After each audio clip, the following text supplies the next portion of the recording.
Hi, I'm Coach Corey Wayne, and this is my video coaching newsletter. And the topic of today's newsletter is going to be how Corey Wayne helped me land the woman of my dreams. Well, I've got two different email success stories. The first one is from a guy that's very traditional. He met a girl, Christian, no sex until marriage, comes from a good family, really loves her father. Obviously, she's a virgin, believes no sex until marriage, and even though she's been trying to get him to cave, he actually hasn't been giving it up because he's holding her accountable because she said, whatever you do, don't let me seduce you. And she's trying, and to his credit, he is holding out. So for you guys that are traditional, that want the little innocent girl, there are some out there. And so we got a success story from that. And then the second success story, this guy's been following me for quite a few years, and he details how my work changed his life, how he met his wife, and also how it helped his brother after he was going through a divorce, get back in the dating world and meet a great lady. And so far, they're living happily ever after. So with that said, let's jump right into it and see what the first guy did. He says, hello, Coach Corey. My name is Bob, and I've been following your content on and off for the better part of 7 years. So I'm not a quick fix. I'm not like snap your fingers in 2 weeks, all your problems are going to be solved. I'm more of you got to think of yourself as like a marathon runner. And so it's a multi-year project becoming the best version of yourself because maybe you got things to work on in your professional life first before things really balance out in your personal life. But because the idea is it's all about becoming a well-rounded person and making yourself the most attractive man that you can be. I'm not a copy and paste. I'm not a quick fix guy because the stuff that's in the book takes time to understand. It takes time to read. It takes time to date. It takes time to practice. And over time, you get better. And great things take time. Anybody telling you that they're going to solve all your problems in a couple of weeks or a couple of days is just trying to sell you a load of BS. So he says, I wanted to personally share the story of how you helped me land the woman of my dreams. I cannot stress the sheer level of gratitude that I have for your influence in my life. I don't know if I would have had the abilities to get the girl if I hadn't memorized the lessons and principles you teach in both your book and videos. Obviously talking about 3% man. He says, my current girlfriend can best be categorized as one who knocks my socks off. I pray to God for a woman that has the qualities she possesses, and he over-delivered. She is 21 and I'm 28 as of writing this. God may have brought her to me, but your lessons and principles provided me the skills to secure her and keep her hooked. Well, as Confucius said, success depends upon prior preparation. And without said preparation, there is sure to be failure. So he put the time in. I mean, this is a 7-year journey for him. I first met her over a dating app. I tried to set up a time and place for us to go out on a date, but she was a bit scared and hesitant to agree to meet in person. So this is interesting. I did a couple of videos in the last couple of weeks talking about this in online dating, and because a lot of guys just try to text a few texts back and forth and then hope they'll get a girl out on a date and they'll just wing it in person.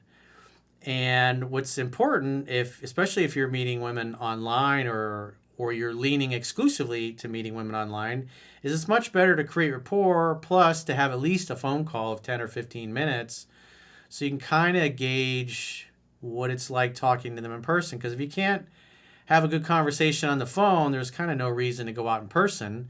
And you can save yourself time and money by talking to a girl on the phone versus just texting her and getting her on a date and just hoping everything goes well on the date, because you might talk to a girl for 10 or 15 minutes and then realize that she's boring or you don't like her or you just don't click. That saves you time, that saves you money. So, I mean, a 10 or 15-minute phone call is good. And so in this case, I'm assuming maybe he probably didn't have enough rapport, so she didn't feel comfortable.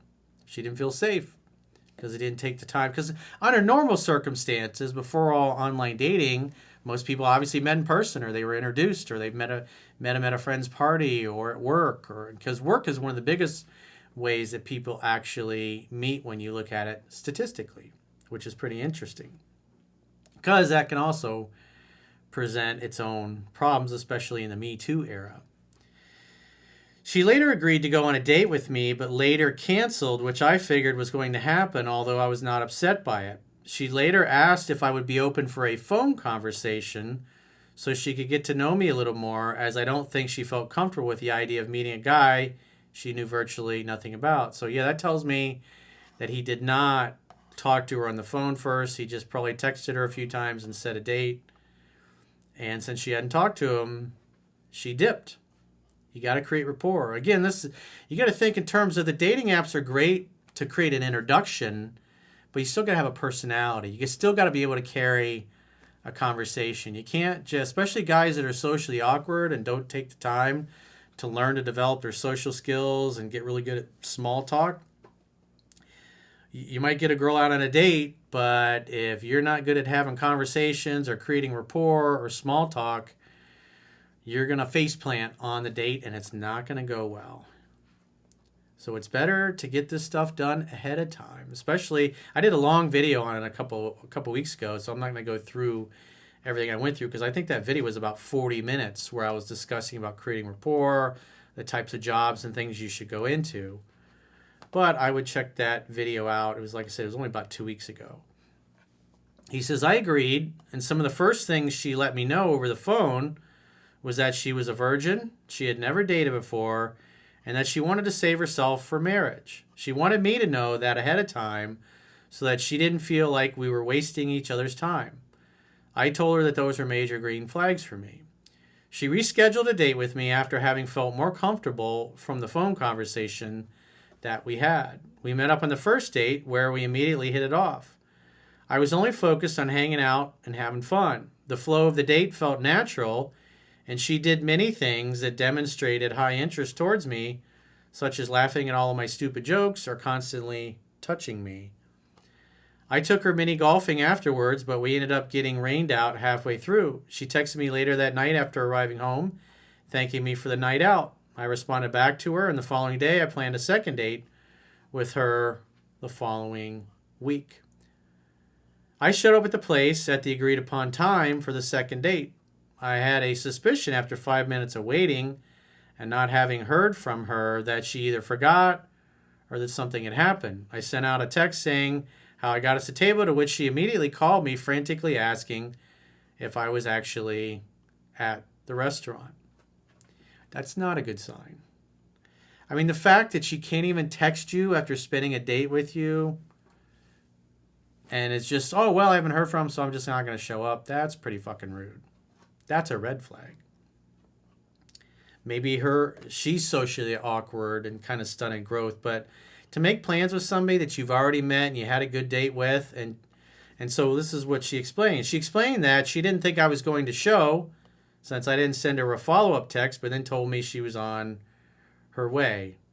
Again, that's just extremely rude on her part. That's not a good sign.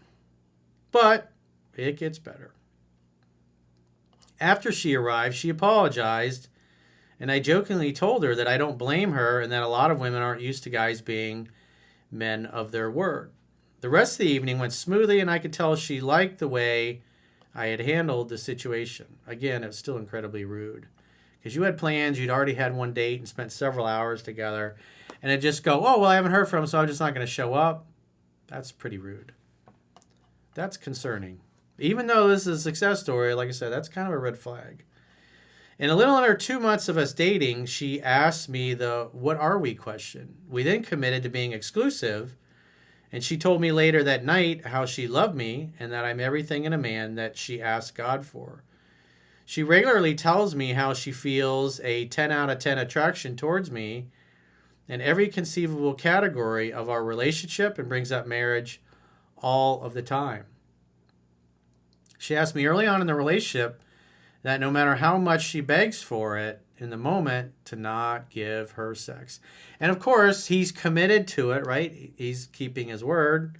He says, I'm going to hold her accountable to it. But, back to the fact that she was just going to be a no-show, the fact that she apologized and dropped what she was doing and then went over to meet him, That was a good sign. But just the fact that she couldn't even text him, hey, we're still on?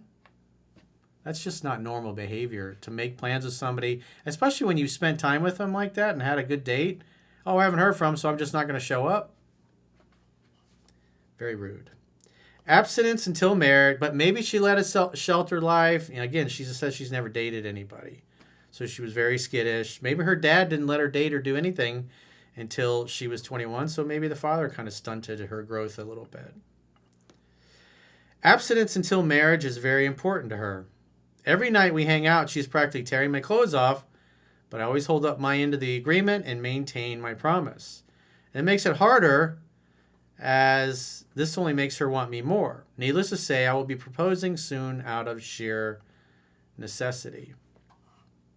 Every positive attribute, I would say after maybe 2 years of dating, it'd be good to propose. But you do you, boo-boo. Because maybe, I don't, does he say how long he's been? A little under 2 months. Let's see if he says how long they've been dating here. Just want to go back and look at that real quick.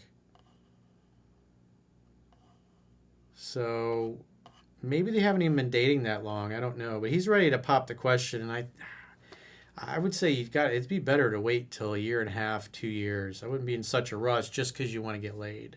It's not a good reason to get married. Even though you're happy, you can't be a little dopey and just project all your fantasy onto her.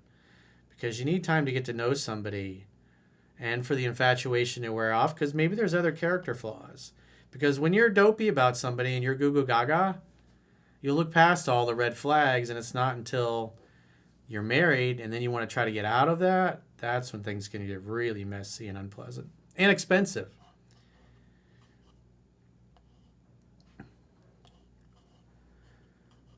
So he's going to propose out of necessity. He says, every positive attribute that can be found in a woman, according to you, she has. Yeah, but does she keep her word? Because again, like I said, it kind of jumps out at me. It's like you had one date and you spent a bunch of time together. And for her just to assume you're not going to be there and not call her, not text her, anything, that's not a good sign.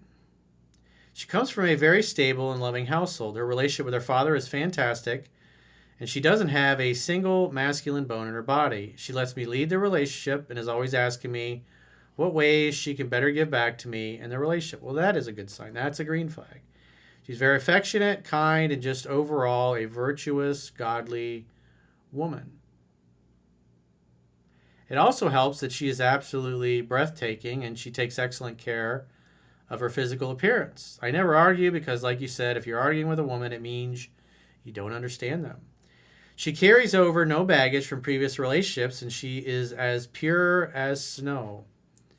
He sounds like he's still in the infatuation phase. So it's when you're dopey over a girl, it's next to impossible to notice any red flags.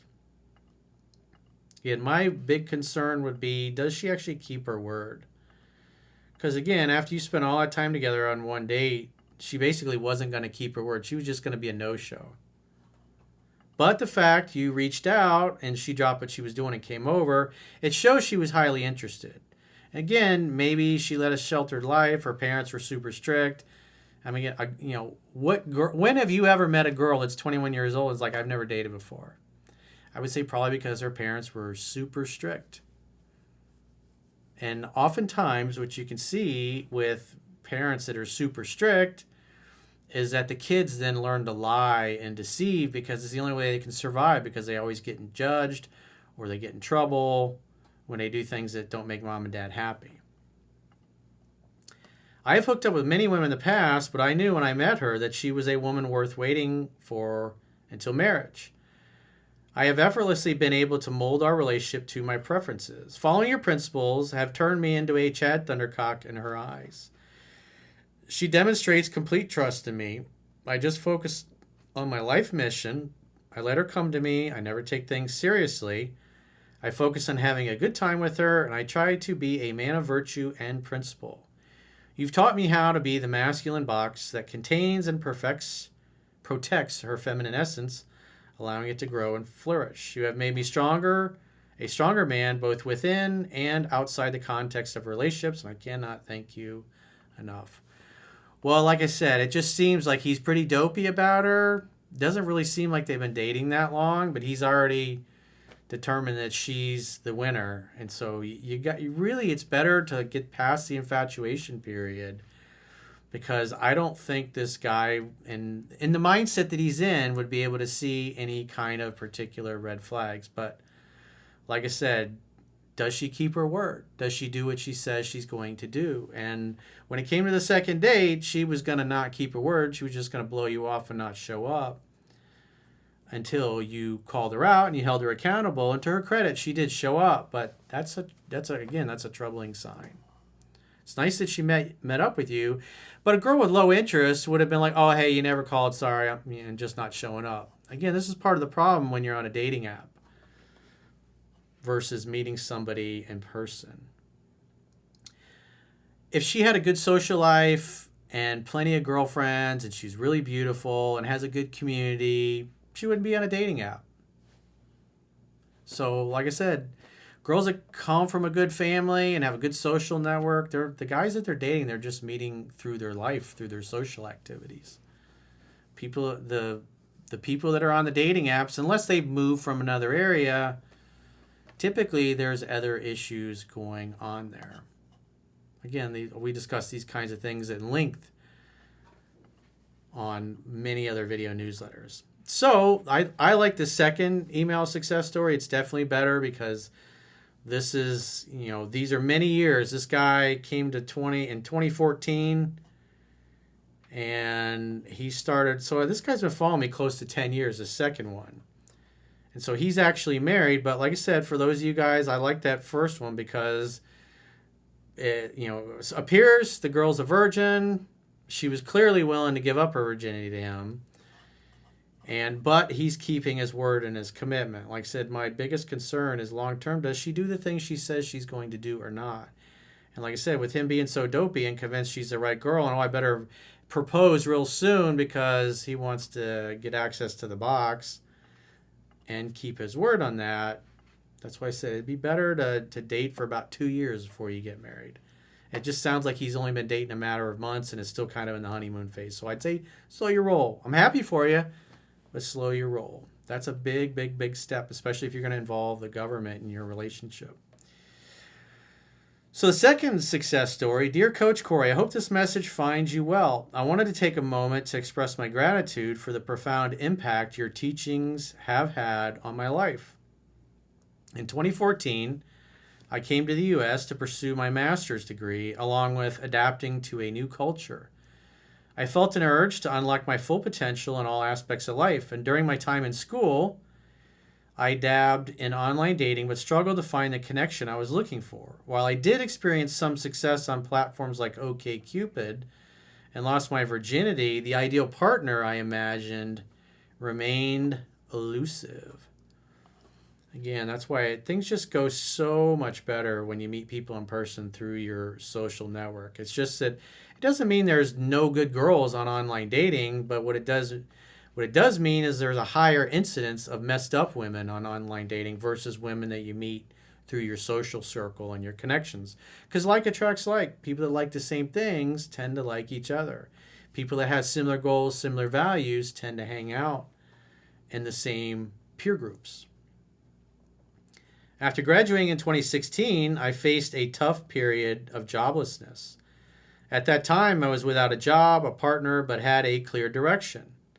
Despite these setbacks, I remained determined. When I finally secured a job, I turned to PUA routines as a way to boost my confidence and cover my inexperience. For a while, it worked, but I soon realized this approach wasn't aligned with my goal of personal growth. The effort it took to maintain that fake persona was exhausting, and I wasn't being true to myself. Yeah, for those of you who've maybe read The Mystery Method, which was one of the original PUAs, pickup artists, all of that book was about routines. And like what Mystery's problem was is once he ran out of routines, then the girls came to see that he wasn't really the guy that he presented himself as. And so that didn't go too well. So in 2018, okay, so he's been following me since 2018, so that's 6 years. So in 2018, I switched careers and landed my dream job. Around that time, I was searching for a mentor who could guide me toward realizing my full potential. That's when your videos appeared in my YouTube feed, seemingly by chance. The universe has its ways. I bought your first book and I dove into it wholeheartedly, highlighting key points, taking notes, and revisiting your teachings frequently. It became a manual for me as I worked on improving myself. Over time, I pushed myself to step out of my comfort zone. At a certain time, I think I had asked out over 600 girls. So we spent a lot of time applying what was in the book. I had my share of fuck off, not interested, I have a boyfriend responses, but at the same time, I had gone out on dates with more than 55 women in the duration of 2 years. It was like clockwork. I was doing great in my career, so that's basically about 2 different women per month. That's a lot of work to meet that amount of women, but man, you're going to get a lot of experience. And that's what you really need to make an intelligent, informed decision. You know, the first guy did a lot of dating and hooking up, but like I said, it just doesn't seem like he's got enough time in with this girl to really judge her character. He needs to get past the honeymoon period and get past that dopey period, because anything you say to him, probably, especially whether it's his friends or people close to him, he's not going to listen to anyways until he gets out of that. And then infatuation honeymoon period usually takes at least 6 to 12 months before you kind of start to get past that. I was doing great in my career, working hard to be in shape, competing in martial arts tournaments, and going out on dates with, on average, 2 beautiful women bi-weekly. It was an addicting experience. I went out with Playboy models, European travelers, surgeons, engineers, athletes, actresses, crazy psychos, and so many more. Yeah, you're going to get a very diverse group of ladies when you meet and you date that many. But that's good, because you have to learn what's out there. You have to learn what the market is like. You have to learn what your options are and not just settle on the first cute girl that comes along. I have so many fun stories to share, but those are for another time. One day, I asked out 3 beautiful women separately just as part of my to-do list. Part of his to-do list. So he got to the point where talking to and meeting women in person was kind of like ordering a Happy Meal at McDonald's. It wasn't a big deal. He's like, oh, I got to get at least 3 ladies I got to ask out today. He saw 3 cute girls, approached, he did his thing, checked that box. That's when you've arrived. One of those women later became my wife last year after 4 years of dating. So like I was saying earlier, this guy spent 4 years dating his wife. So he went through the honeymoon period. He went through the infatuation and the dopey phase, and he got past that and continued to date her, and then decided to go ahead and get married. So I assume that means they've been together 5 years now. Today, I'm an executive, having worked my way up from an engineer's role. I live in an apartment by the Canadian Rockies with my wife, and we're planning to start a family this year. We go on fun dates bi-weekly. I have a great routine, including weekly sessions with my NSA chiropractor. That's network spinal analysis for you guys that are unfamiliar. I would definitely check out the website besimply.well.com if you're ever in Orlando. Go and spend a couple weeks getting worked on by Dr. Deanna. Tell him that you're one of my viewers and you were referred by me. And if you don't have the ability to go to Orlando, you can always go to his website besimply.well.com and send him an email and ask him for a referral of a really good network chiropractic doctor in your city or your country. There was a video I did years ago called How to Become More Confident and Sure of Your Actions. So I would definitely check that out, where I really go into depth into what network chiropractic is. And there's also videos on there's a playlist actually, the consciousness exercises. It's at the bottom of the homepage of my YouTube channel. There are stages 1 through 12 with Dr. Deanna and Gracie that you can watch and do those exercises in front of your big screen TV, just so you can kind of get a feel for how those different consciousness exercises make you feel. He does regular workouts. He has an executive coach who helps him find balance. Your teachings have set me on this incredible path, and I'll be forever grateful. They not only helped me, but they also guided my brother through a tough divorce and into a happy remarriage. Thank you for everything, Corey. Your teachings have been a blessing in my life, and I wish you continued success. Yours truly, Bob. Well, Bob, thanks for sharing that success story. And if you got a question or challenge and you want to get my help, go to understandingrelationships.com. Click the products tab at the top of your screen on any page. Click the coaching icon and book a coaching session with yours truly. If you guys haven't already signed up for our paying members only content, in the description of this video, there are links to join on YouTube, to join on Spotify, and to join our website. Understandingrelationships.com. Just click the plans tab when you get there. If you join on our website, you get a 7-day free trial. You can do a monthly plan or an annual plan, and with an annual plan, you get a 25% discount at the end of the 7-day free trial. And so what you typically get is, on average, at least 5 video coaching newsletters like this one per week, in addition to obviously the free ones that we upload on YouTube.